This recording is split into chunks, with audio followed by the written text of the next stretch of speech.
Hello friends, welcome back to my channel allrounder Vishwajeet. और आज अपनी इस एपिसोड को कंटिन्यू करने के लिए from struggle to success and इस पार्ट में हम आ गए हैं थर्ड वीडियो पे, जिसमें मैं आपको बताऊंगा यंगेस्ट आईपीएस ऑफिसर सैफीन हसन के बारे में।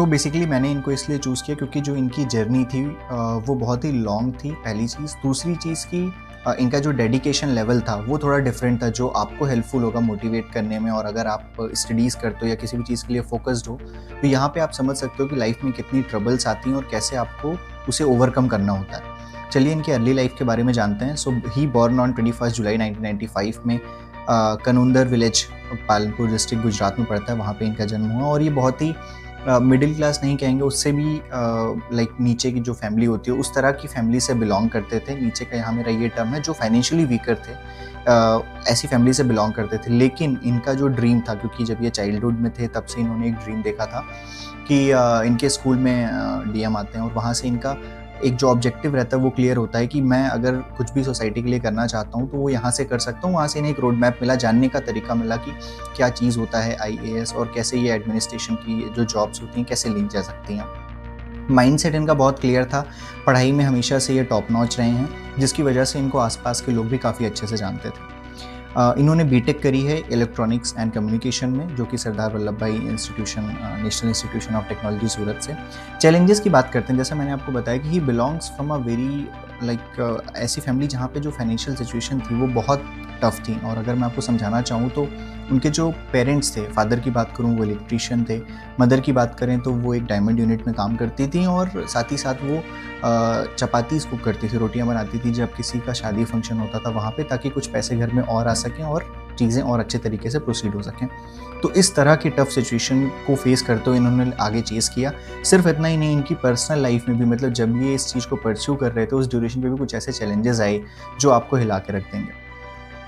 यहाँ पे मैंने ये मेंशन किया, if you are dedicated you will make it. He clearly sees कि आपका जो ऑब्जेक्टिव है ना वो बहुत क्लियर होना चाहिए कि आपको क्या करना है, and then nothing can stop you. क्योंकि ये फाइनेंशियली बहुत वीक थे और इन्हें अपनी प्रिपरेशन के लिए दिल्ली आना था, वाजीराम में कोचिंग करना था, बहुत सारी चीज़ें थी जिसके लिए इन्हें फाइनेंशियल सपोर्ट चाहिए था, बट फैमिली उतनी एलिजिबल नहीं था। बट बीइंग आउटस्टैंडिंग स्टूडेंट और लगातार अपनी प्रतिभा का जो प्रदर्शन ये कर रहे थे, चाहे वो अपनी क्लास के ड्यूरेशन में हो, चाहे वो अपनी 12th के टाइम पे हो या उसके बाद की जो भी इनकी प्रिपरेशंस रही हैं उस टाइम पे, तो इनको आसपास के लोग रिकॉग्नाइज करते थे। और वहीं के एक लोकल बिजनेसमैन ने इन्हें सपोर्ट किया, हुसैन भाई के साथ, आप इनकी फ़ोटो देख सकते हो। उन्होंने सपोर्ट किया और उन्होंने कहा कि आप जाओ अपनी एजुकेशन के लिए। ही वॉज वेरी क्लियर कि अगर मुझे यूपीएससी क्लियर करना है तो आई हैव ओनली, आपने सुना होगा 6 अटैम्प्ट्स हैं, इतने चीज़ें हैं, इतने टाइम ड्यूरेशन है, but he was very clear कि मेरे पास एक ही अटैम्प्ट है, this will be my first and last attempt. उस तरीके के माइंड सेट के साथ इन्होंने अपनी प्रिपरेशन स्टार्ट करी।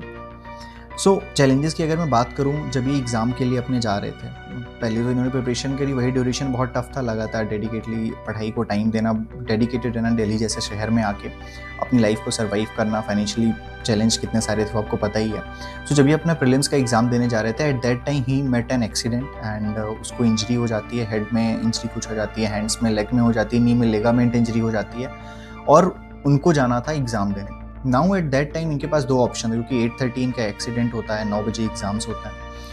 एट दैट टाइम जब इनकी इंजरी होती है, देन ही डिसाइडेड कि यार मेरे पास 2 ऑप्शन है, या तो मैं हॉस्पिटल जाके एडमिट हो जाऊँ, या तो मेरा हाथ ठीक है जिससे मैं लिख सकता हूँ और मैं एग्ज़ाम दे के आऊँ, उसके बाद मैं एडमिट हूँ। Eight that time he chosen the option कि मैं पहले एग्ज़ाम दूंगा। अक्सर क्या होता है, हमारे साथ थोड़ी सी चोट लग जाती है, कोई चीज़ रहती है, तो हम पहले अपनी सेल्फ केयर करते हैं कि नहीं कि हाँ चलते हैं, ऐसा करते हैं। बट ही फोकस कि यार मेरा जो फोकस है ना एग्ज़ाम को लेके, मुझे वहाँ जाना है, वो एग्ज़ाम दे के आना है।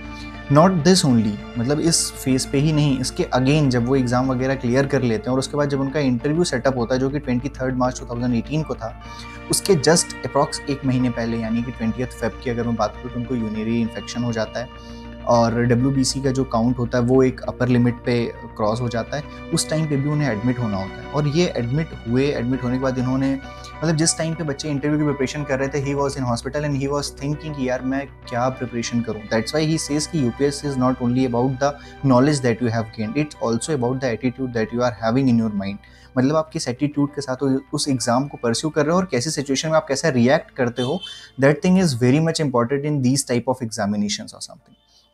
सो उस तरीके के माइंडसेट को लेते हुए, मतलब ये हॉस्पिटल में थे बट उस टाइम पे होता है ना कि यार और लोग प्रिपरेशन कर रहे होंगे, वो हमसे आगे जा रहे होंगे, फिर भी अपने आप को रिकवर करते हैं और 1 मार्च 2018 को डिस्चार्ज होते हैं, दिल्ली आते हैं कि अपनी इंटरव्यू की प्रिपरेशन स्टार्ट करते हैं। फिर उनको टॉन्सिल्स की प्रॉब्लम हो जाती है और उस प्रॉब्लम की वजह से उन्हें वो प्रॉब्लम इतनी ज़्यादा हो जाती है कि उन्हें फिर से हॉस्पिटलाइज होना होता है और वो 15 मार्च को जाकर डिस्चार्ज होते हैं, यानी मतलब 12-13 दिन का gap just to prepare for the interview.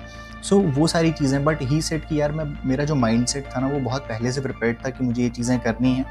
इतनी सारी चीज़ें होने के बाद भी ही हैव डन इट, उन्होंने क्लियर करा, ठीक है। And he was the second highest scorer in the interview. आप सोच रहे हो 13 डेज की preparation and being the youngest IPS, right, youngest IPS, Safin Hassan, at the age of 21 he made it.